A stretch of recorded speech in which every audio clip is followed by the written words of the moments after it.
Where stately oaks and broad magnolias shade inspiring halls, there stands our dear old alma mater, LSU. Unfortunately, surrounding those oaks and magnolias are buildings that are in much need of repairs. As simple as it seems to fix these maintenance issues, LSU cannot do so without the help of the state. Traditionally, the state would give us the money to do those type of things. Unfortunately, they have not in a long time, so we have some definitely deferred maintenance issues across the campus, as do all of other higher education, public higher education in this state.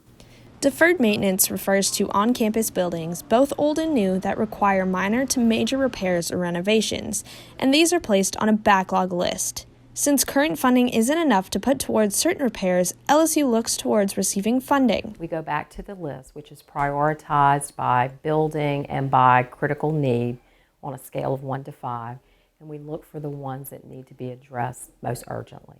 And we will use funding to address that need. However, since LSU is the biggest public university in Louisiana, they have the largest deferred maintenance list.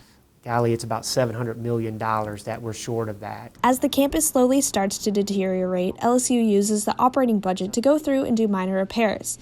With that said, LSU does not have a lot of budget flexibility, so many buildings will end up being on the deferred maintenance list for years. Engineering shops, also known as Art Studio.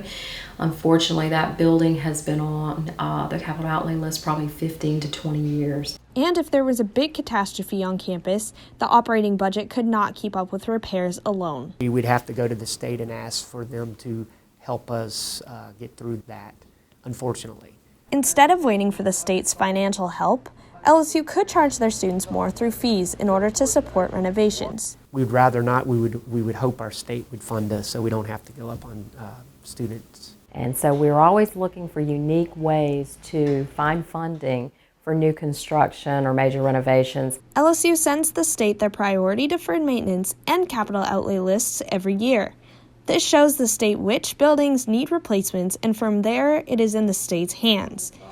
From the Board of Regents to the governor's office, and then onto the state legislative process, concluding with the state governor's approval. He has a line item veto that he can go in and veto things that he doesn't agree with, of which then the legislature could come back into session and try to override his veto. So it's a long process. Unfortunately, in Louisiana at this time, there are limited resources. And with the way the Constitution is currently, there are statutory funds that leave pots of money within the state uncuttable, except for the Department of Health and Hospitals and, of course, higher education. But where does that leave LSU? In my opinion, maybe 3 options. You get some money from fundraising, which they typically don't give money for renovations of an old building. You go and ask the state for it. And the other possibility is you can pass a tuition and fee that would be dedicated for those. Within the state's last session, they passed taxes that will enable more stabilization within the budget, so LSU will not be threatened with potential cuts. We take the whole budget, all the money, and we try to allocate it.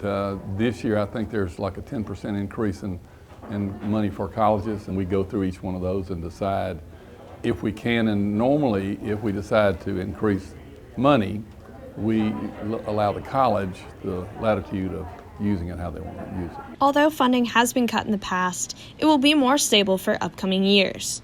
We're not talking about cuts. Now for higher ed, we would like to go back up to these. We were funded at $281 million back from just state funds in 08-09, and right now we're $136.4 million. We would love to move back up to that number, and we could make some serious investments in faculty, building maintenance and those type of things, but it's going to take priority of the governor and the legislature to do that. Unfortunately, there is not a simplified answer to why state funding towards LSU has been cut down, but roughly speaking, natural disasters have played a major role. We're economically, you're aware, we still haven't gotten back with solid ground. I mean, we're better now than we were, but as far as money and taxes being brought in, that sort of thing, but we're still not where we ought to be, and certainly I'm a huge supporter of the education system because I'm a product of that. Once funding becomes more available, students and faculty can expect to see historic buildings being renovated while keeping the exterior integrity. With the incoming legislative session just beginning, no higher education funding has been finalized at this time. As funding decisions are made, LSU will be notified directly, but there is no saying how long until LSU will be able to update buildings from the deferred maintenance list. For Tiger TV, I'm Alexia Teropoulos.